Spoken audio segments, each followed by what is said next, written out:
गाड़ी अपनी पूरी रफ्तार से शेखावत मिशन की तरफ जा रही थी। गाड़ी के अंदर एकदम सन्नाटा था। बस हल्का हल्का कार का म्यूजिक सुनाई दे रहा था जिसमें पुराने गाने बज रहे थे। अभी अभी एक गाना आया, अजीब दास्तां है ये, कहां शुरू कहां खत्म।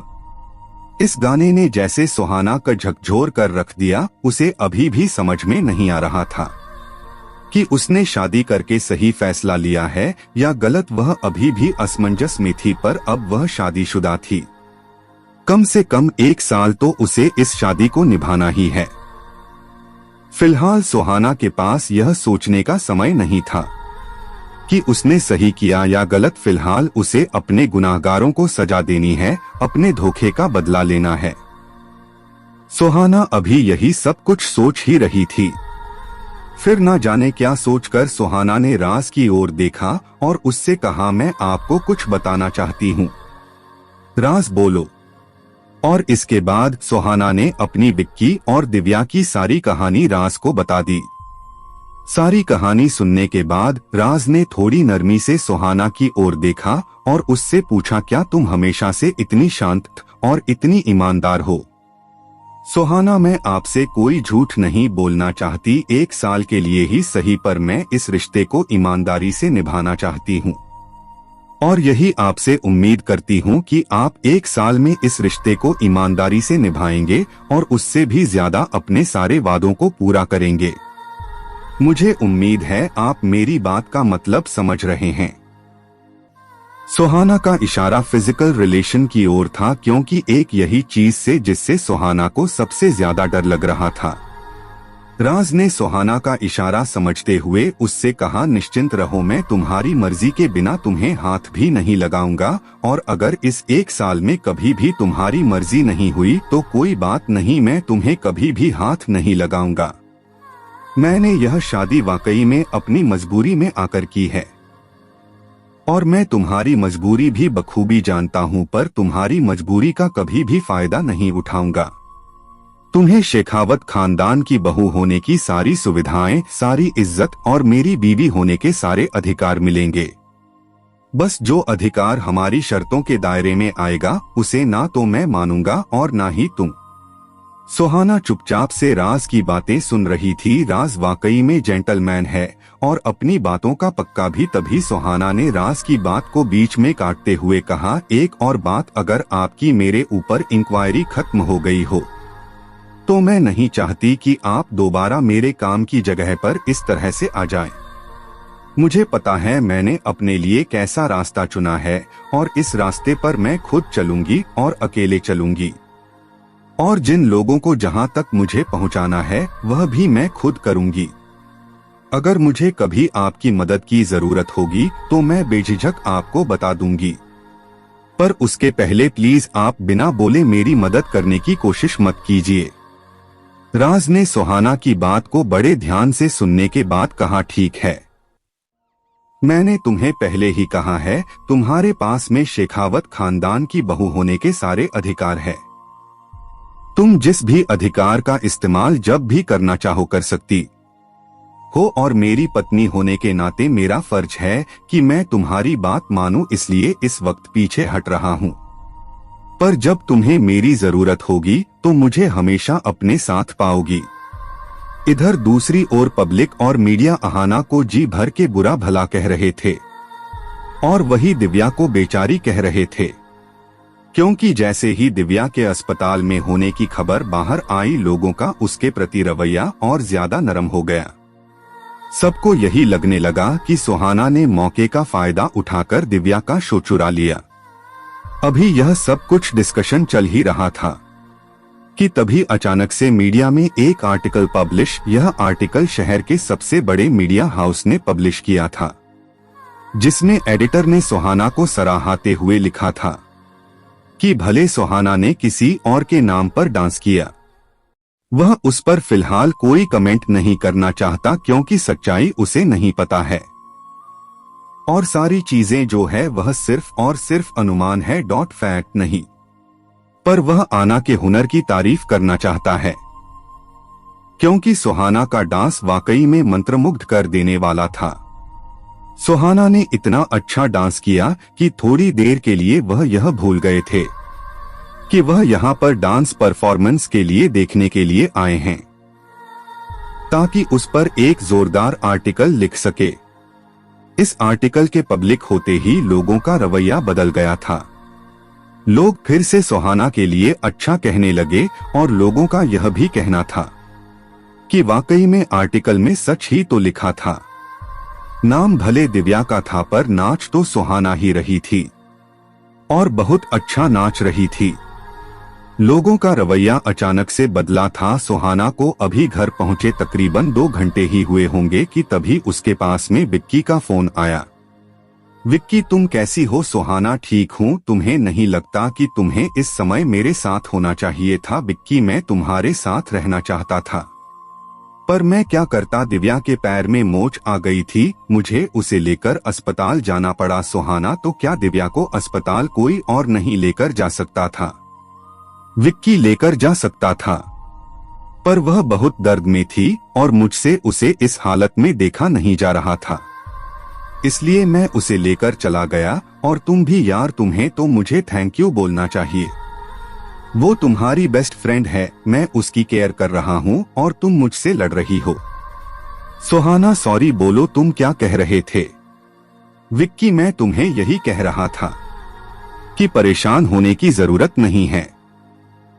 सिटी टाइम के एडिटर ने तुम्हारे बारे में अपने ब्लॉग में एक अच्छा सा आर्टिकल डाला है, इसलिए लोग अब तुम्हारी तारीफ ही कर रहे हैं। सुहाना को समझ नहीं आ रहा था कि यह अचानक 3 घंटे के अंदर ऐसा क्या जादू हो गया कि सिटी टाइम के एडिटर ने हाथों हाथ उसके बारे में आर्टिकल डाल दिया। सुहाना को कुछ भी समझ में नहीं आ रहा था। फिर आर्टिकल पढ़ने के बाद में उसे एक बार लगा हो सकता है वाकई में वह डांस आर्टिकल आया हो, और उसने इस बात को अपने दिमाग से निकाल दिया। इधर दूसरी ओर राज ने उस आर्टिकल के सर्च इंजन पर सबसे ऊपर रहने के लिए पेमेंट करवा दी थी। सुहाना ने बदला लेने की आग में खुद को झोंक तो दिया था, पर उसे बहुत बेचैनी हो रही थी। बार बार उसे ऐसा लग रहा था कि वह ऐसी इंसान नहीं है। वो जितना बदला लेने के बारे में सोच रही थी, उतनी ज्यादा उसे अपने अंदर से इंसानियत मरती हुई नजर आ रही थी। सुहाना ने आज का समय मांगा था। आज वह अपने ही घर में रुकने वाली थी, पर पिछले कुछ घंटों की बेचैनी से उसने जैसे कि कुछ तय कर लिया था और उसके बाद उसने राज को फोन किया। राज, हेलो सुहाना, मैं वहां आना चाहती हूँ। PAZ किसी को मुझे लेने के लिए भेज दो, मैं घर का एड्रेस भेज रही हूँ। राज, ओके। सुहाना से बात होते ही राज ने अपने सेक्रेटरी को एक ड्राइवर के साथ में सुहाना के घर पर उसे पिक करने के लिए भेजा। सुहाना उन दोनों के साथ में सीधे शेखावत हाउस पहुंच गई। वहां जाकर सुहाना ने देखा बड़ा सा आलीशान बंगला करीने से सजा हुआ था। ऐसा लग रहा था जैसे एक एक चीज को बहुत सलीके से ढूंढकर सिर्फ इस घर के इंटीरियर के हिसाब से लाया गया है। सुहाना हॉल में ही खड़े होकर अभी सब चीजों को ध्यान से देख रही थी कि तभी पीछे से राज आया और उसने अहाना से कहा, चलो तो मैं तुम्हारा कमरा दिखा देता हूँ। सुहाना बिना कुछ बोले राज के पीछे पीछे चल दी। सुहाना को उसके कमरे में छोड़कर राज उसे डिनर पर मिलेगा कहकर नीचे आ गया। सुहाना चुपचाप कमरे में बैठकर अब भी अपने ख्यालों में ही खोई हुई थी। तभी उसके पास सिमरन का फोन आया। सिमरन, हेलो दीदी, आप कहाँ हो? सुहाना, बस घर पर हूँ। सुहाना किसके घर पर है यह उसने सिमरन को नहीं बताया था। सिमरन, ठीक है, पर आजकल आप बहुत परेशान लग रहे हो, क्या हुआ है? दिव्या भी आज पता नहीं सर के केबिन में उसके बाद आपके मेकअप रूम होकर कुछ ढूंढ रही थी। अब सुहाना का खुद पर से कंट्रोल छूट रहा था, इसलिए उसने परेशान होकर सारी बातें सिमरन को बता दी। सिमरन, तो अब आपने क्या सोचा है?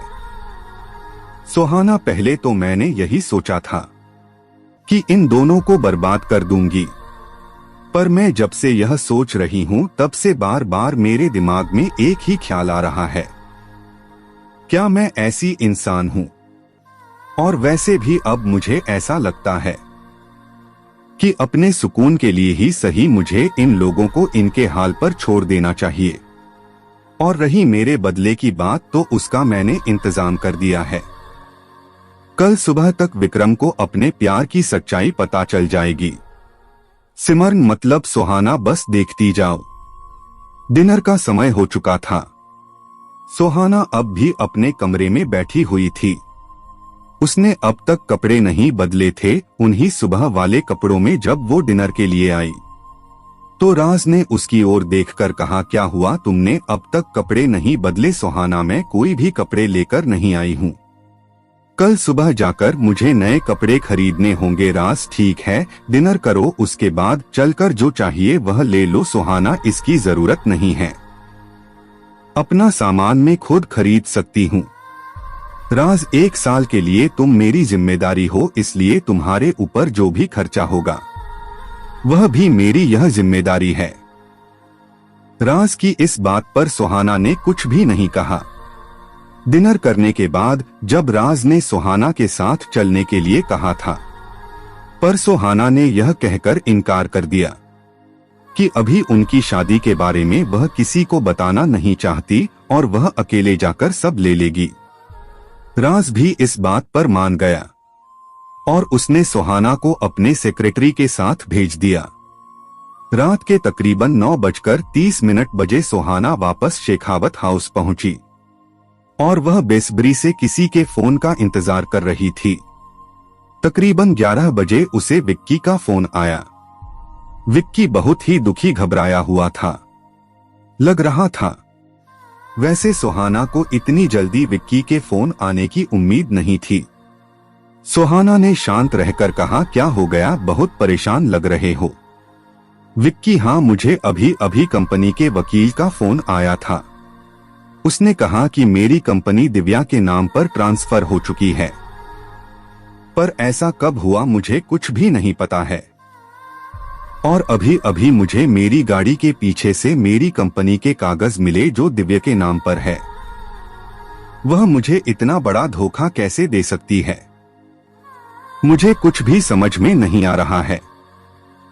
मैं क्या करूं, कहां जाऊं, किससे मदद मांगूं? विक्की उम्मीद कर रहा था सुहाना उसको इस तरह परेशान होता देखकर शायद कहेगी कि वह अपने घर वालों से पैसा लाकर उसे दे देगी या किसी और तरीके से फाइनेंशियली उसकी मदद कर देगी। कोई और समय होता तो शायद सुहाना कर भी देती, पर अब नहीं। विक्की ने आगे कहा, प्लीज मेरी बात का बुरा मत मानना, पर क्या तुम मुझे बता सकती हो कि तुम्हारे पास इस समय कितनी सेविंग है? अगर दिव्या इस ऑफिस को हथिया लेती है तो मुझे कम से कम अपना नया ऑफिस सेट करने के लिए एक जगह तो चाहिए ही होगी। इस समय पर मैं तुम्हारे अलावा किसी और पर भरोसा नहीं कर सकता। विक्की बोले जा रहा था और सुहाना बिना कोई जवाब दिए चुपचाप सुन रही थी। जब विक्रम ने बोलना बंद किया तब सुहाना ने कहा, सुहाना, तुम दिव्या के प्यार में इतने अंधे हो चुके हो कि तुम्हें पता ही नहीं चला कि उसने कब तुमसे दस्तखत करवा लिए और कागजों को तुम्हारे ही घर में अपने पर्स में रखकर तुम्हारे साथ बिस्तर पर सोती रही। यह शब्द सुनकर विक्की पूरी तरह से चौंक गया। वह समझ चुका था कि एक ही झटके में उसकी कंपनी और उसके सोने के अंडे देने वाली मुर्गी दोनों उसके पहुंच से दूर जा चुके हैं। विक्की ने लड़खड़ाती हुई जबान से कहा, यह तुम क्या कह रही हो, ये क्या बकवास है? सुहाना, तुम ऐसा सोच भी कैसे सकती हो? सुहाना ने शांत रहकर कहा, 3 दिन पहले तुमने मुझे सुनील कपूर के पास भेजा था। उसी रात में तुम्हारे घर आई थी। सुनील कपूर ने मेरे साथ कुछ नहीं किया और मैंने तुम्हें और दिव्या को साथ में देख लिया था। रही पेपर्स के बाद तो तुम्हारे और दिव्या के खिलाफ सबूत इकट्ठा करने के लिए मैं दिव्या के पर्स में एक ऑडियो रिकॉर्डर रखना चाहती थी, पर तभी मुझे यह कागज मिल गए। और इनसे ज्यादा बड़े सबूत की मुझे जरूरत ही नहीं थी। इसलिए उन पेपर्स को तुम्हारे कार की बैक सीट पर आज के शो के बाद मैंने ही रखा था। मुझे अच्छे से पता था कि तुम कार लॉक करने से पहले एक बार बैक सीट जरूर चेक करोगे। अब मुझे लेकर तुम्हारे इरादे और तुम्हें लेकर दिव्या के इरादे सब कुछ क्लियर है। रही बात तुम्हारी कंपनी की, तो उस रात की रिकॉर्डिंग मैंने सारे इन्वेस्टर्स को और मीडिया हाउसेस को दे दी है। कल सुबह तक सारे इन्वेस्टर्स कंपनी से अपना पैसा निकाल लेंगे, क्योंकि हम कल्चर बिजनेस में है और हम लोगों को ट्रेडिशनल डांस और सिखाते हैं। और ऐसी किसी भी एकेडमी में जहां पर कल्चर को फॉलो ना किया जा रहा हो, कोई भी इन्वेस्टर अपना पैसा नहीं लगाएगा। तो सुबह तक दिव्या के हाथ से कंपनी भी चली जाएगी। इसलिए सिर्फ अपना ही नहीं, दिव्या को भी कह दो वह अपना सामान भी वहां से बांध ले। और रही उसकी इज्जत की बात, तो कल तक मीडिया उसे भी अच्छे से नोच नोच कर बर्बाद कर देगी। और आखिरी बात, अब तुम्हारी और मेरी बात, तो यह आखिरी बार तुम मुझसे बात कर रहे हो। आज के बाद मुझे कॉल करने की हिम्मत मत करना। सुहाना ने बिना कुछ लड़े, बिना कोई तमाशा किए महज 1.5 दिन के अंदर विक्की, दिव्या और रेनबो डांस एकेडमी को पूरी तरह से बर्बाद कर दिया था। विक्की से बात करने के बाद सुहाना फूट कर रोई, जैसे उसने अपने रिश्ते को आखिरी श्रद्धांजलि दे दी हो। अगली सुबह जब सुहाना जागी, तब तक उसने यह तय कर लिया था कि चाहे किसी भी तरीके से हुई हो, पर उसकी शादी तो हो चुकी है। अब वह कम से कम 1 साल तो इस शादी को निभाने की कोशिश करेगी। नहीं तो 1 साल बाद क्या होना है, यह तो पहले से ही तय हो चुका था।